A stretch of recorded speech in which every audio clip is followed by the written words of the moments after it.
time, the saga of the mighty Viking hordes who swept across the world, breaking every commandment of heaven and earth as they put an age to the torch.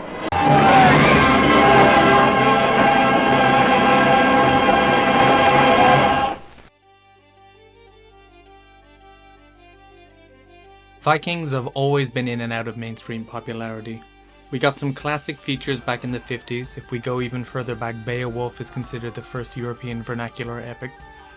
All the way forward to recent years of Vikings, TV series, The Norseman, and in gaming, Assassin's Creed entries, Hellblade, and Valheim. It is always an inviting thematic setting, kinda like Pirates but less tropical, jolly, and maybe fun. You can safely guarantee Viking-based games will always be around in some shape or form, like there was around the turn of the millennium.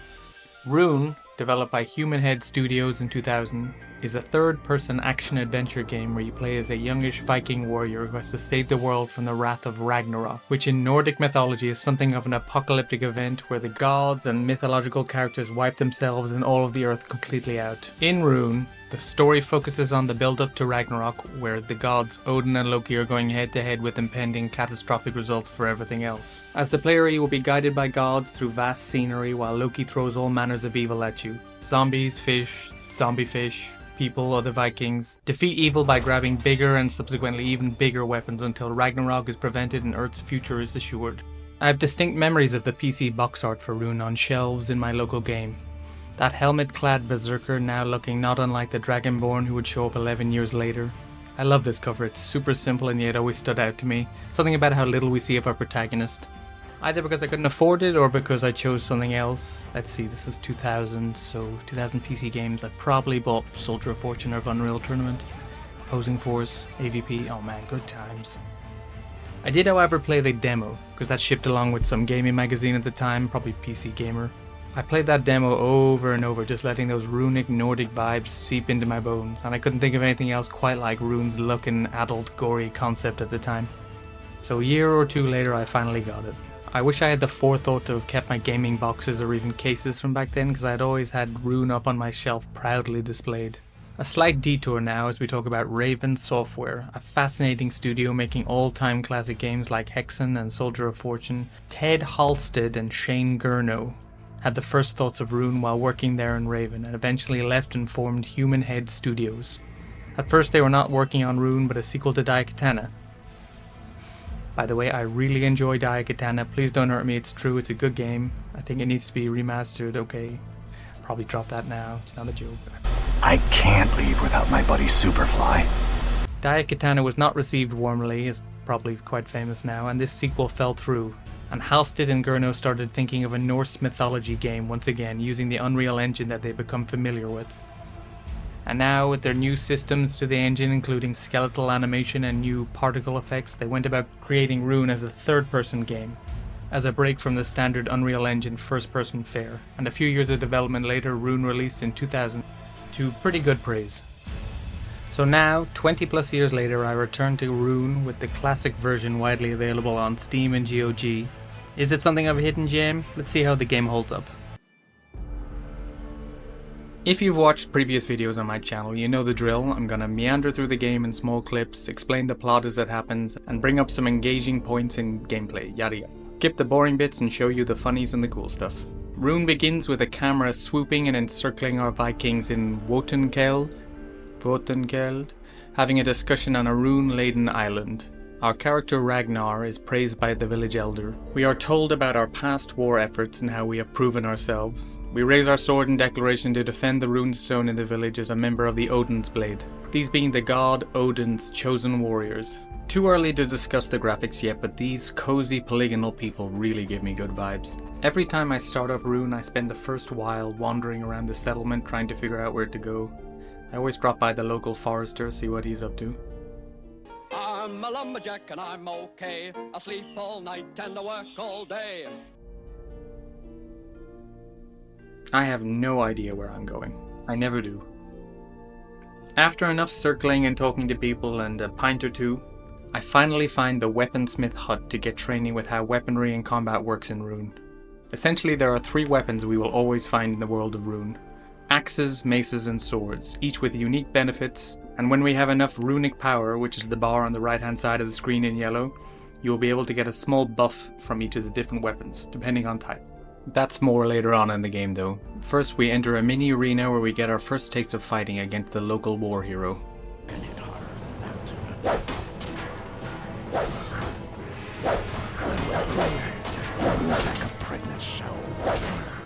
I mean, it's not Dark Souls, but I don't hate it. It's a bit floaty, perhaps at this stage especially, but in fact it has a teeny bit more depth than you would think. Pressing direction and attacking will result in different types of slashes and smashes, which is always nice. And there are special jump attacks, which the animation looks fantastic in still. And also don't forget about the dismemberment, which we will see far more of later on in the game. But first, some story. After our tutorial fight, Ragnar is rushed out and onto a Drakkar Viking boat to meet one of the antagonists of the game, Conrad. He is the leader of a warring faction of Vikings who has now sided with the evil god Loki to bring about Ragnarok. Some back and forth fighting and Conrad gives us a taster of Loki's powers with an explosion of our Drakkar ship. Hunger for vengeance.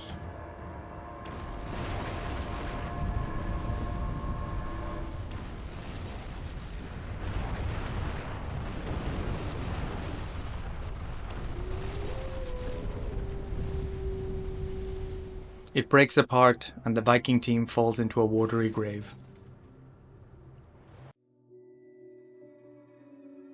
From the grasps of death, we are yanked by Odin, and deep down in the darkest depths we swim back towards life, guided by lightfish.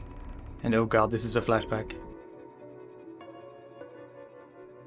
Eventually getting out into a dark, foreboding cave. So this is the true beginning of the game, and I'll be honest, starting your epic Norse yarn with something of a water temple is a bold strategy. Rune might not make the best first impression. It's so dark, hard to see the way it points, and thematically after just leaving our lovely village, this doesn't scream Viking game to me. I'm not picturing Odin and his good chums chilling in a moist cave. It isn't a combat heavy section either, but we do get to fight crabs. This large chap here introduces us to some of Rune's dismemberment. Hacking away at enemies, and especially in certain directions, you can sometimes lop off an arm or finish them off via decapitation. You're gonna see this in the background a lot. But first, here is Odin back again, appearing in the cave. Hear me, son of Jarl. I am Odin, and know that it is the All-Father himself who has saved you from certain death. We progress deeper into the cave, climbing ropes and jumping hither and thither and taking a dip into another underwater small section. The large fish in this game are genuinely unnerving. I kind of find that in most games. And I also encounter my first glitch here. Instead of killing me, this anglerfish brings me to 0 hit points in first person view only, and all I can do is just wander about and stare into his face. I can do nothing until I restart from a previous save now. This will not be the first glitch I encounter, but it's an interesting one. Odin again appears and leads us to our next section, something of a lava-surrounded castle inside the mountain still. This is far more like what I was thinking of.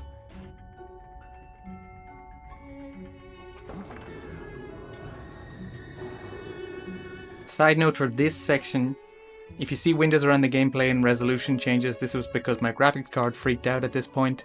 Okay, so we have a new section and some new enemies, spooky scary skeletons. Putting skeletons in your game instantly makes the game better, it's science. You also get undead Norsemen who take a while to die, seem to just kind of fall over constantly and then reappear behind you.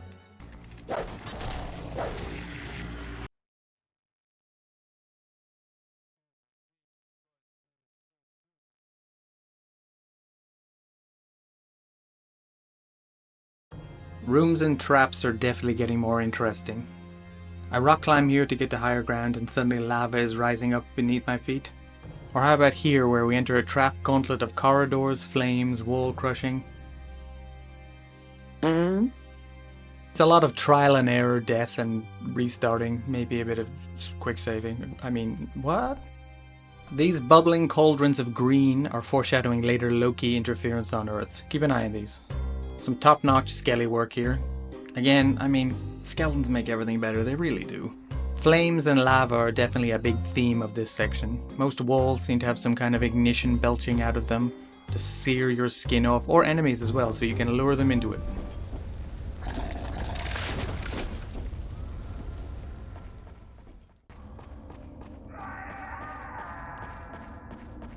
I recognize that stock sound anywhere.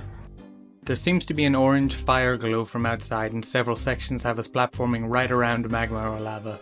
Okay, so traps. Traps are present... Stupid. Traps are present throughout Rune, but this is by far the worst of it right here in this section. 3 rooms, all spinning blades of death at different speeds. You have to get past the death machines to push 3 levers to stop the lightning bolt machine so that the roof explodes so we can climb up and onward. What is this, Cube? We learn we are within Loki's daughter's realm, and Hela taunts us with visions of our dead Norseman friends, stuck in eternal drowning before giving us more traps. Is it just me or do the vibes of this section give off Amnesia Machine for Pigs? The hissing steam piston bubbling water in the dark recess of a large underground facility? A quick dip in the mountain water hole and this section is over. Still in Hela's mountain underworld section, we traverse onwards and upwards. This stage of Rune is giving strong comparisons to the Hobbit's Goblin section. Even swooping cameras around the bouncy boys going about their business. Okay, so lava hurts, but not quite as quickly as I would have figured. This won't be the last time I say this, but the goblins in this game are fantastic. Just happy jumping, skipping little chaps who will fight anyone or anything with glee. Lots of climbing and platforming in this section. Actually, for an action-adventure game there's a fairly large amount of platforming in Rune. And I know what you're thinking, platforming on a mainly PC game back in the day, but it's honestly not that bad. This is Raven software production levels here with the Unreal Engine. I would liken this to Shadow Man maybe from around that time, maybe even better for platforming. After a solid round of rock climbing we are captured. Vikings, undead and even gods fail, but some happy-go-merry scamps manage to capture us. And have us stripped down to fight to the death against their pit monster. Obvious comparison here.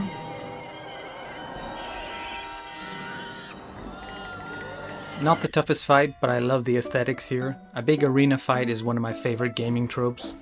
And at the end of the day, I'm just glad Ragnarok could provide some entertainment for the goblins around here. Climbing up and out, we catch a lift on a giant insect of some sort. This guy flew past us earlier in the cave, actually, and is now our escape buddy to bring us atop the mountain. We bid farewell to our beetle. Oh shit, he died? I was just growing to like that guy. Animals do not do well in Rune. Case in point, our main source of health is not floating hearts or flasks, but instead lizards chilling and dancing on the walls everywhere. Our dearly departed bug left us within sight of Thorstad, Conrad's mountain fortress out in the snowy wilderness atop Hela's mountain, which will be our next big hub. After the dark caverns of bugs and goblins, which were great, don't get me wrong, some outdoor snow and brightness really freshens up the game. Honestly, I would say Rune levels kinda just get better and better as the game goes along. That starting water section guaranteed to put some people off the game, which is a shame. Odin's giant noggin shows up again. Actually, it is very familiar, isn't it? He tells us of a dark Loki temple within the fortress and to go confront the betrayer and strike them down. We see a glimpse of a Norseman fight against a Yeti. We will meet one properly soon on the innards of the fortress walls.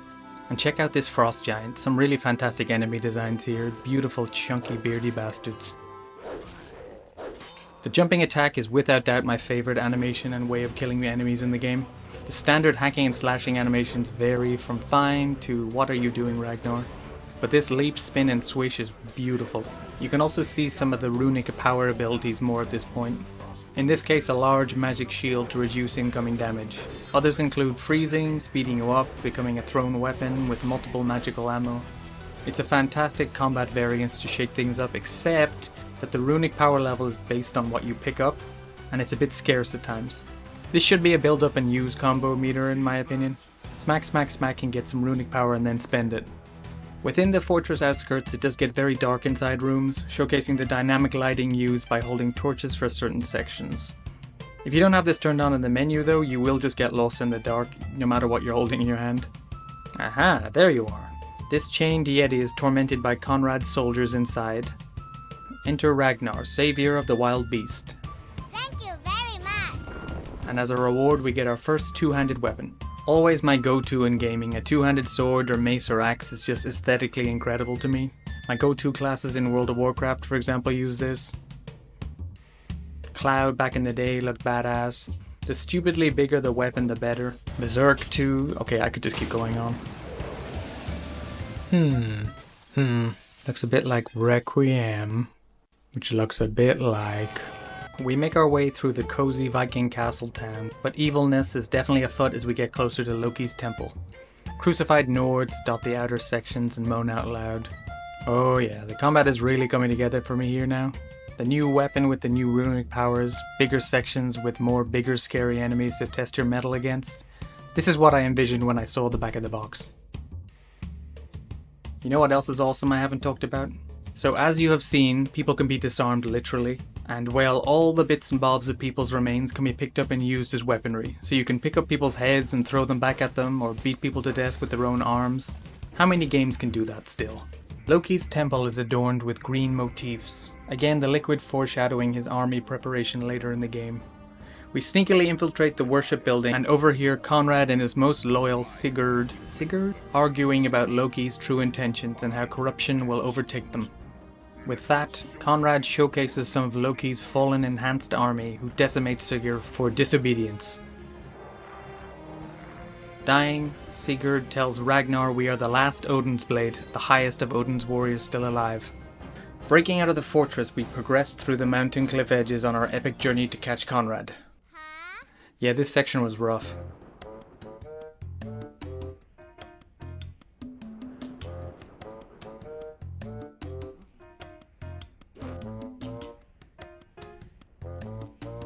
After finally figuring I have to listen out for the wind rushing through the mountaintop and time our jumps, I still proceed to fail a lot. Come on! 0 out of 10, this game is awful. Not me, the game. Definitely not me. Definitely the game. The valley between the mountains holds frost giants and yetis around most corners, and even an epic ice lake section where Ragnar must keep pace or fall to an icy grave. Until we get to an ice cavern with the granddaddy of all yetis in his blue crystalline stronghold. Our test of strength over, we now take a leap of faith with orders from Odin himself.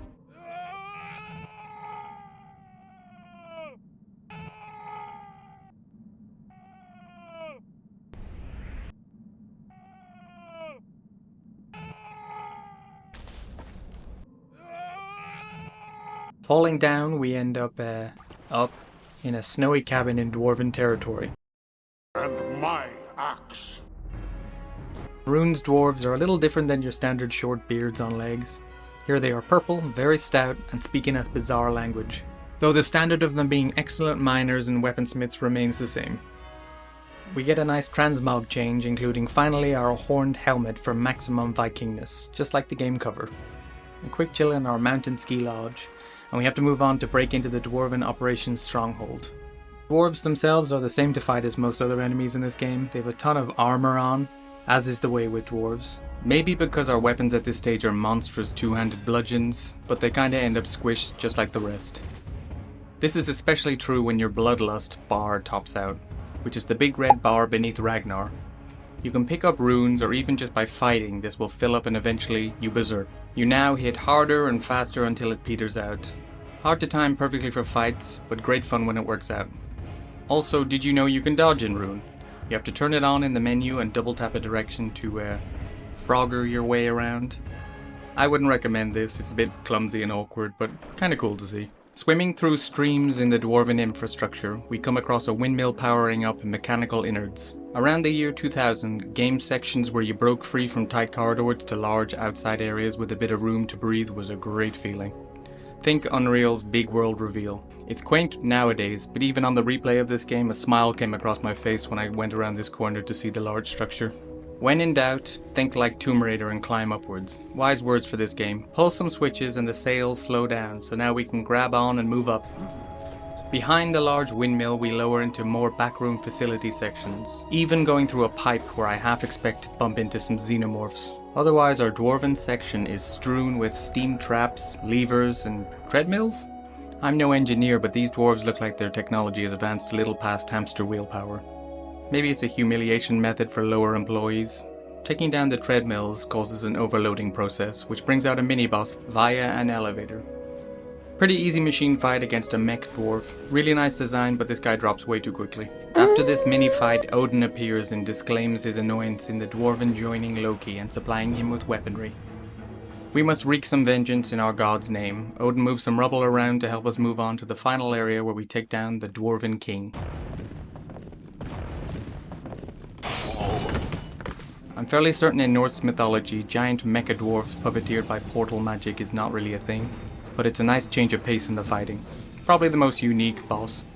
Avoid the attacks, hop into a portal to the upper ring, hold the lever to the corresponding portal which you then hop into, bing bang boom, the dwarven king gets hoisted on his own laser petard.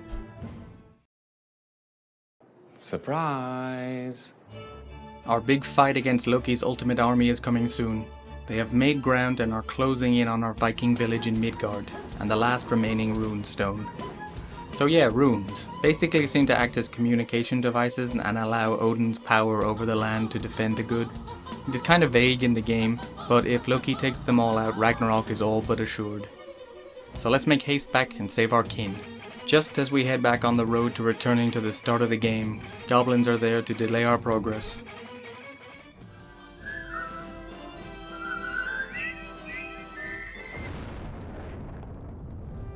Loki's very own stronghold is the last big castle section of Rune, and we finally get to see what this neon green goo is being used for, as undead are seen jumping into it and emerging as advanced fallen members of Loki's army. They definitely hit harder for sure, but they drop pretty quickly too. Little underwhelming, I expected more Loki to be honest. I do notice how when Odin is speaking and the camera is swooping dramatically, the audio sometimes doesn't follow him. It's like we kind of get bored and wander off mid-sentence. In a room a corridor or two down we find Vikings planted in the ground. What? Moving on, one of Loki's new creatures has a brand new and possibly biggest sword yet as a present for me. Oh yeah, that's the stuff. You would probably assume it's a conveyor belt to the end now. Most games of this era get bored and just copy paste the end up to the big boss, but Rune has at least one or two new tricks up its sleeve. You take one turn in this corridor section and soon learn that Loki has set up a maze for us to waste our time in. Take a wrong turn and you are brought back to the start with a cackling Loki deriding your attempt.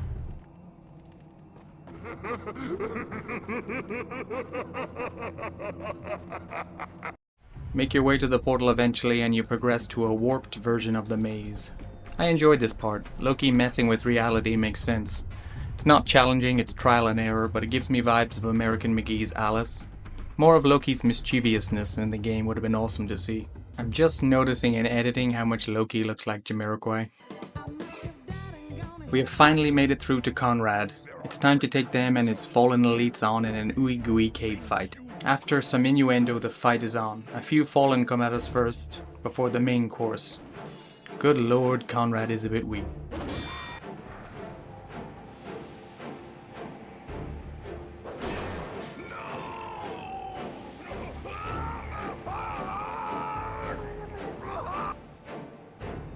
Conrad's defeat has him plummeting into Loki's green stream, which now turns purple.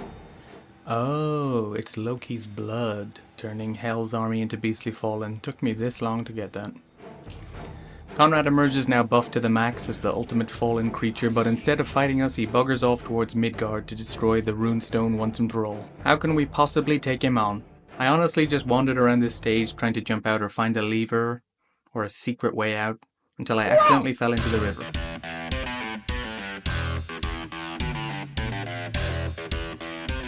Ragnar is now a mighty giant, still maintaining our control but with Loki fallen powers. Meaning you can jump really high and maybe hit a teeny bit harder. Loki taunts our abandoning of humanity and says Odin will shun us now. Yeah, but look how cool I look.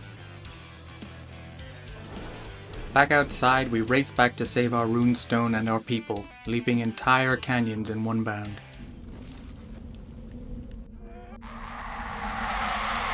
What the hell, I thought I was immortal. Spider-manning our way across shortcuts, I run into the biggest crash yet. Let's try it again. Boot it up? Nope. Loki's tricks are breaking the fourth wall, it seems. In the end, I had to boot the game in safe mode and turn off all audio to get past this issue here. This is the only time anything like this happened. My PC is pretty decent, but not exactly top of the line 2025. Midgard swarms with fallen and we arrive just in time to see the final rune stone shattered. It's the final stretch now. Ragnarok is moments away, so we have to take Loki and his puppets down now. We clear out Midgard and chase the final fallen to their leaders in a grand battle stage cavern. It's time to end Conrad and his measly legion once and for all. Loki, aid me!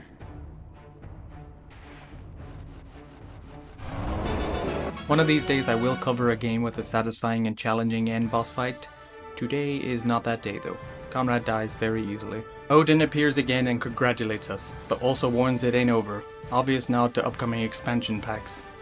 Midgard people have been kept safe in the meantime, and we can finally relax now in the halls of Asgard, the first mortal warrior welcomed here.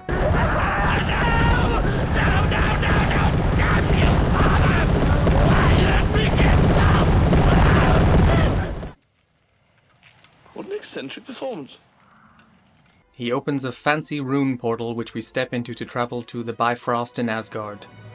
I'm digging the bride representation here, Odin. We traverse the bridge and that's it. The world, Midgard, is safe for now. Hints at Ragnarok still on the horizon in DLC have been set, and we get to chill with the gods in the afterlife. Maybe if this sells there'll be more, otherwise it's an eternal party with Nordic free bar and lizards on every wall. Did I do good? Upon release, Rune received generally quite positive reviews. So much so that a standalone expansion pack for the game, Rune Halls of Valhalla, was released in 2001, and also went on to good reviews. Perhaps I will cover this at a later date if the video is received well and people want it, so let me know in the comments below if you guys want that. Rune even got a PlayStation 2 port, released under the title Rune Viking Warlord in 2001. A Dreamcast port was announced, but sadly that went the way of that console. So nothing Rune related released again until 2012 with the digital-only Rune Classic, which is the version I played. A sequel, Rune 2, was released in 2019. A sequel to Rune exists? I had no idea. Rune's multiplayer also took off to some level of popularity, so let's give that a go. In general, on release, the Mind Hive concluded that the game was good but not great, and required the player to adjust their expectations. Just like in my Renegade review, a big letdown of the game was the enemy artificial intelligence. Opponents would simply just gang up on the player without bothering to use tactics, which kinda was the style at that time. Apart from Half-Life, and other numerous games.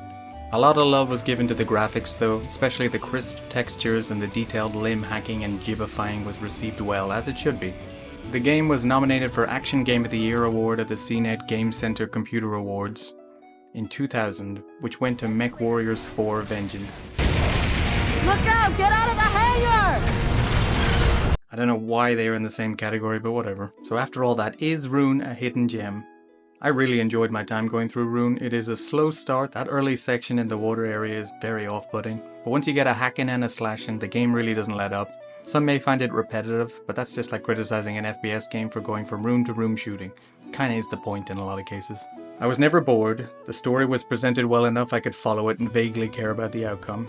You get a good power fantasy and the combat is mostly very satisfying and really fantastic in certain parts. You have good variety of how you can take out your foes with powers and smashing. I would suggest bumping up the difficulty to max as it's not that challenging otherwise. The lore and themes are presented nicely, and if you know absolutely nothing about Norse mythology, it's not going to baffle you too much. The game clocks in at about 7 hours, so it's not long either. What else?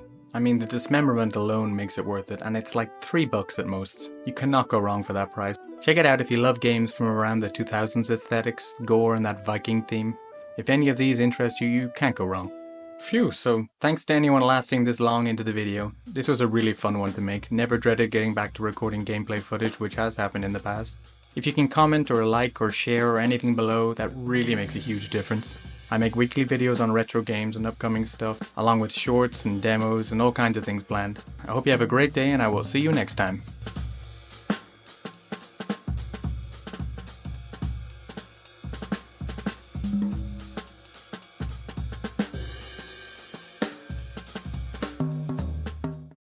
Oh boy, sleep! That's where I'm a Viking.